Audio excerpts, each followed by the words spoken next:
I would like to ask you, if you had been at the restaurant seated close by to Nigella and Saatchi when he disturbingly put his hands around her neck, what would your reaction have been? Oh, Elizabeth, what a difficult question. I find it so difficult to imagine. So you see a couple. I don't know what happened. I'm like you. I don't know what happened.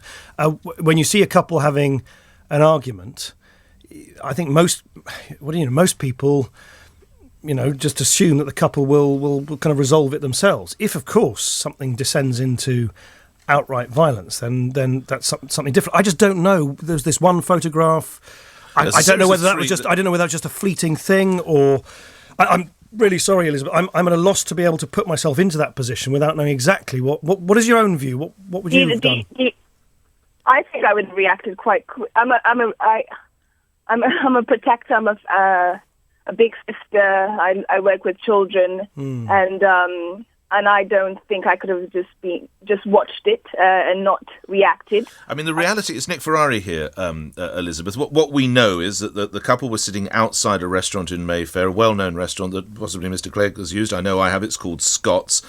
They were having a disagreement. Now, it's important. Don't even know where it is. It's important. Do you not, sir? No, it's on Mount Street. Actually. It's on Mount Street. Oh, okay. It's important to say that Scott staff say they saw nothing, but what the photographer caught was 3 separate images, and at one we do see that Charles. And the other two. What are the other 2 images? One is he's tweaking her nose.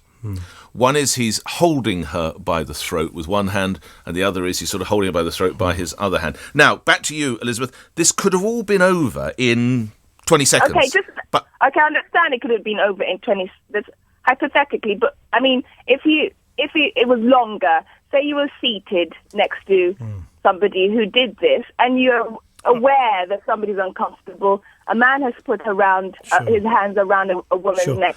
What would your reaction? No, Elizabeth, sorry, that's slightly different. Well, look, can I just make a distinction? You're asking me to comment on photographs like everybody's seen in the papers, which, as Nick Ferrari said, I don't know whether that was a fleeting moment or so. I'd rather not try and comment on a set of events that wasn't. If you're asking me a more general question, if you think you're sitting next to people in a restaurant who start, particularly if someone who's much stronger than, let's say, not always, but let's say if a man is much stronger than the woman is physically threatening that woman, then I hope actually everybody's instincts would be like yours, Elizabeth, which would be to try and protect the weaker person, to try and protect the person who otherwise might be hurt. No, I totally agree with you on that.